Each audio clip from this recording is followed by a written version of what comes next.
It's hard to believe that it's been over a year since Warhammer 40,000 Rogue Trader came out, but here we are, and I'm finally talking about it. Call it a revisit this time. Welcome back to Society Case Files. My name is Robert, and today, as you already know, I'm talking about Rogue Trader, the video game. And I've got a lot of cool things to say about it because mostly I loved it.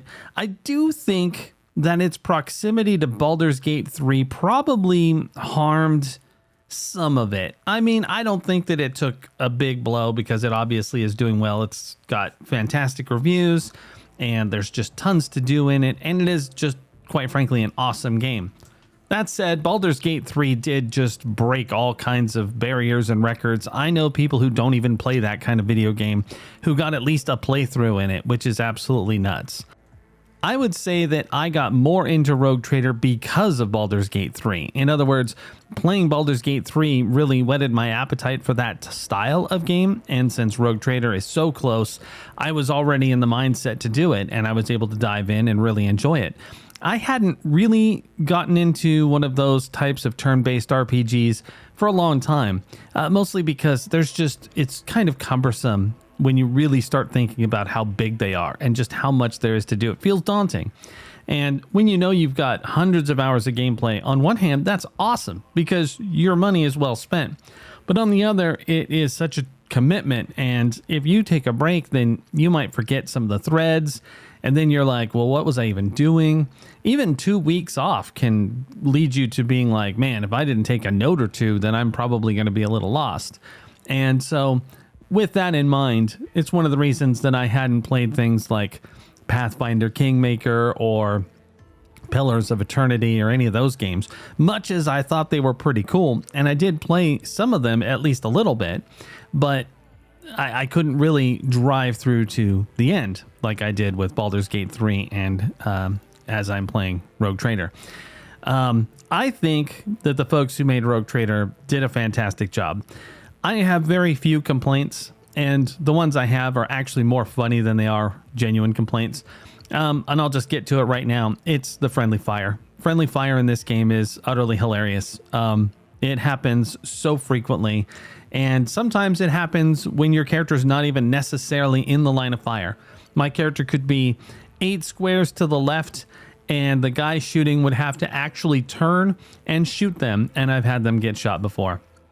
It's just funny. I've done as much as I can to avoid friendly fire. I've been in cover, and somehow I still get hit. That did improve considerably after a few updates. My characters weren't quite so bloodthirsty for their own people, which was kind of nice, I guess. But watching it happen was just...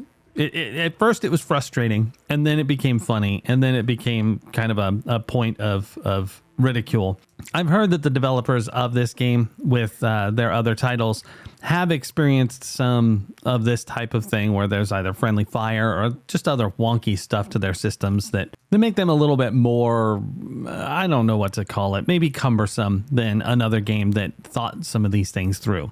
However, I also heard that after several patches, and no one can say that they haven't patched the heck out of Rogue Trader, they generally fix these problems and iron it out a lot better. And that's one of the things that I've really enjoyed so far with the game, is not only that they have cleaned it up and made things a lot better, but they've also added the DLC, which turned out to be a lot of fun, and they're just committed to continuing support for it. As far as the gameplay is concerned, it did take a little bit of getting used to on how different it was from Baldur's Gate 3. Obviously, I had no illusion that it would be the same, but similarity of style didn't translate to how the game specifically plays. It just has a little bit more of a tactical feeling for me, especially with all the guns and stuff. And I had to get used to having so many commands at my disposal, just tons of tactical choices to make with powers that didn't necessarily seem to fit specific scenarios, but maybe they did. It took a lot of trial and error for me, at least. And then once I got it down, the combat stuff was actually pretty fun and engaging. There are a few things about the fights that just drag a little bit. There's just a lot of guys sometimes, and Oftentimes it feels like they should probably like give up because it's pretty clear they're getting owned, but they don't, and they fight to the end. So you got another couple of rounds just for no reason other than to chase them down and find them in some corner waiting to be executed. Now, one system that I would have to complain about a little bit is the space travel. It's not the space combat. I think that's pretty cool. In fact, I really enjoy that. It's just traveling from one place to the next. Slightly confusing at the beginning that you've got to figure out a way for your navigator to basically reduce the danger, and then you got to travel there, and sometimes you'll have like some crazy random encounter where demons will appear on your ship and you got to fight them off, and sometimes you'll just take damage. And when you're just trying to get from point A to point B to continue the quest, that's just an added bit of complication that I kind of feel is unnecessary. In fact, it ends up feeling like it's just busy work, and I wish that it would have been integrated a little better. I mean, to be honest, it's very on par with the Warhammer 40k universe, and traveling the void is dangerous and all that. I get it. And I get that there needs to be a system for it. I just wish it wasn't this one. And while I don't really have another alternative, I guess maybe if you make a path safe, it'd be nice if you could just go back there, especially since you do occasionally have to bounce around. And it would be nice if there was some way to do that easier. Maybe there is, and I haven't figured it out, and that's fine too. But for me, that was a bit of a frustration. Not enough to really be much more than this complaint right here. But if I could change anything, it would be that. And sadly, since I don't really have a solution, I should probably just be quiet. However, had I not mentioned it, I kind of would have felt remiss. So it at least deserved a moment of attention.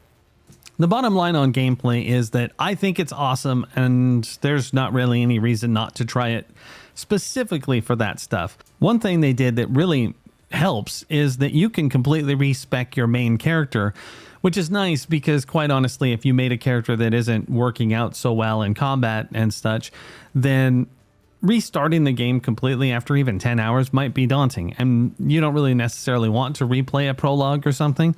You don't have to. You can pretty much re-roll in the middle of the game, and that's kind of nice. With a pretty wide range of companions that you can bring with you and really tough characters, as well as some pretty significant story elements that can impact those characters, there's just a ton to love about Rogue Trader. So let's just briefly talk about the story, because I don't want to do any spoilers. If you haven't played the game before, then I only want to briefly touch on the ideas presented and let you go for it. One of the things about Rogue Traders is I've always loved the concept. I have the tabletop role-playing game, the old one that came out. I think it was Fantasy Flight Games that put it out. And somehow, despite reading through that, I didn't really get the sense that Rogue Traders were quite as snooty as they're portrayed in the video game. However, once I started playing, I also got the Wrath and Glory game, and there's some passages of lore in there that really brought it home. And at that point, I kind of understood what a Rogue Trader really was. My initial impression was that they're basically like space pirates or characters that are sort of living on the fringe of the Imperial civilization. Now, this was before I read anything, even the role-playing game. Of course, that's not the case. They're actually sanctioned travelers who have the ability to trade throughout the Imperium, and they run multiple worlds, and they're basically in charge of the laws and all kinds of stuff. And that's very interesting. So the way they start the Rogue Trader video game is your character finds out that they are the heir to one of the Rogue Trader dynasties. And then, of course, they somehow become the Rogue Trader so that you can be the hero of the story. And some of the things you can do, some of the options in dialogue are absolutely unhinged. And not just terrible things to other characters, though that is a possibility. And you can go so far as to make dark side characters from Star Wars look tame. But I'm just talking about the random events where you'll meet somebody and you'll be like telling the Seneschal to announce you, or shouting someone down because you're so important. It's pretty funny. I mean, it's probably the only comedic element of the Warhammer 40k universe, because let's face it, it's supposed to be grim and dark and horrible. And it is. Don't get me wrong. There's tons of grim in this game, and you'll encounter it. Everything from the horrible conditions of your own void ship to people dying of rare and horrible things on different planets. It's amazing. And I think that's one of the biggest strengths, is just seeing how you can impact the universe with the crazy choices you make, whether they're like deeply dark and heretical or practical or like zealously imperial. You've got choices and they can lead you down different paths. And speaking of that, one of the other cool things they do with the story is that you'll be presented with multiple paths to proceed. Just like any other game, you've got basically quests. And in these quests, there are occasion to where you'll have to pick between one of three. Obviously, you'll have to decide which one you want to do first. And it might be that you're sitting there thinking, that one sounds like it might be a little easier because I'm level whatever, and those other ones sound like I'd be dealing with chaos or some kind of monster that might be too tough. And then you make a choice. Now, it turns out that in some cases, these choices impact the other two, not just the difficulty of what you'll encounter in those places, but the outcome of showing up to there later. In other words, it makes you feel like, whoa, I probably should have prioritized this one a little higher because I didn't necessarily realize that the outcome would be so harsh for anybody, right? So it's pretty cool, and it's something to keep in mind when you do make your decision on what quest to do. Of course, you could just go online and find out which one is which and see how bad it's going to be if you really wanted to. I didn't do that until I legitimately got stuck on a planet where I could not figure out where to go, and I finally had to look something up. And that was the first time I did, and that's when I saw that people had already beat the living crap out of the game and had walkthroughs for pretty much every mission. It was nuts. And speaking of that, now that I think I'm pretty much done talking about how cool the storyline stuff is and the missions and all that stuff, I mean, it's just great. So you're going to play it for that stuff too. But they did a community event where they had all these folks get together and basically try to Iron Man beat the game. And then they showed how far people got before they died and how they died. That was kind of cool too. They have like some pretty insane difficulty options within the game. I personally just played on normal. I'm primarily here for the story and getting into some hairy combat here and there. I'm not looking for the tactical challenge of a lifetime. But I would say that their difficulties do allow you to get pretty crazy with how hardcore the game can be. Now, just a warning that may or may not matter to you. The fact is that there's a lot of dialogue in the game that does not have voiceover work, so you will be reading quite a bit. It's almost visual novel length, and some of these guys carry on just like in every other role-playing game where you ask a simple question and they've got 9-10 paragraphs of answer, and it's all great as far as the lore is concerned, and it really does keep you invested in the world and that sort of thing. But I know that some people come in to play a game and they don't necessarily want to read a novel as well. And at some point it does feel like, why am I not just reading the book? You know, it feels a little bit like a choose your own adventure novel with, you know, a million words.